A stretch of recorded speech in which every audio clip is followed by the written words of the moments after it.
খুবই ইম্পর্টেন্ট, আপনারা জানেন, সেটা হচ্ছে সুপ্রিম কোর্ট সচিবালয় আইন। সেকেন্ড যেটা, সেটাও খুবই ইম্পর্টেন্ট, দুর্নীতি দমন কমিশন আইন। আরেকটা হচ্ছে আমাদের জুলাই গণ অভ্যুত্থান স্মৃতি জাদুঘর আইন।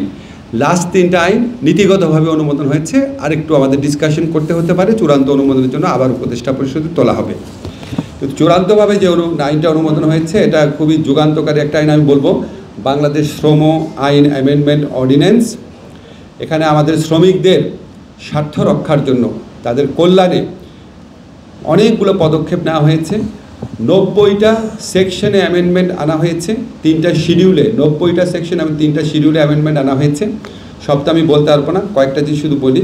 এবং এই অ্যামেন্ডমেন্টগুলো আনা হয়েছে আমাদের যে আইএলওর কমিটি অফ এক্সপার্ট আছে, তাদের রেকমেন্ডেশন অনুযায়ী। আপনারা জানেন আইএলওতে বাংলাদেশের বিরুদ্ধে একটা কমপ্লেইন প্রসিডিওর আছে। ওই প্রসিডিওরও অনেক রেকমেন্ডেশন আসছে। আমাদের ইন্টারন্যাশনাল যারা ডোনার আছেন, আমাদের যারা বিভিন্ন রাষ্ট্র আছেন, শ্রম অধিকার সংক্রান্ত বিভিন্ন প্রতিষ্ঠান আছেন, সমস্ত কিছু বিবেচনা নেওয়া হয়েছে। ট্রাইপার্টাইট যে কমিটি আছে, ত্রিপক্ষীয় কমিটি, শ্রমিক, মালিক এবং সরকার, এই কমিটি আপনার 5টা মিটিং করেছে, 3টা ওয়ার্কশপ করেছে, অসংখ্য কনসালটেশন করেছে। এখন আমি যেই পরিবর্তনগুলো আনা হয়েছে, কয়েকটা পরিবর্তন শুধু বলি। একটা হচ্ছে লেবার ল এখন থেকে নন প্রফিট যে অর্গানাইজেশন আছে সেটার ক্ষেত্রে প্রযোজ্য হবে। লেবারের ডেফিনেশনকে এক্সটেন্ড করা হয়েছে। গৃহ পরিচারক যারা আছেন, নাবিক যারা আছেন, তারাও এখন লেবার হিসাবে লেবার লয়ের প্রোটেকশন পাবেন। ব্ল্যাকলিস্টিং একটা প্রথা ছিল, যে শ্রমিক যাদের বিরুদ্ধে মালিকদের অভিযোগ থাকতো তারা ব্ল্যাকলিস্ট করতো এবং তারা অন্য কোথাও চাকরি পেত না। ব্ল্যাকলিস্টিংকে অবৈধ ঘোষণা করা হয়েছে। সেক্সুয়াল হ্যারাসমেন্টের বিরুদ্ধে কঠোর পদক্ষেপ নেওয়ার বিধান করা হয়েছে।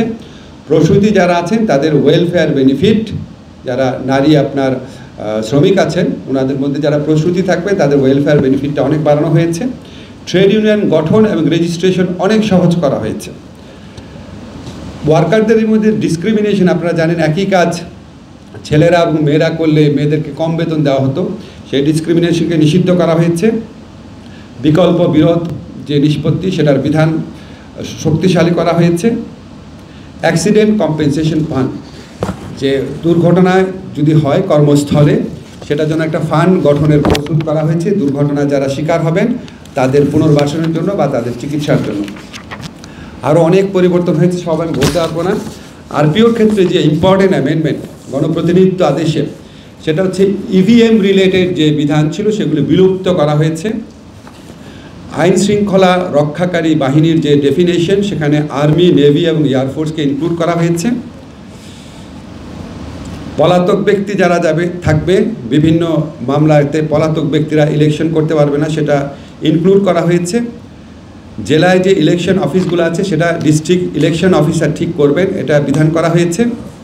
আর যারা ইলেকশন করবেন তাদের এফিডেভিটের মাধ্যমে দেশি বিদেশি সোর্স থেকে যত আয় আছে, সম্পত্তি আছে, সমস্ত কিছুর বিবরণ দিতে হবে।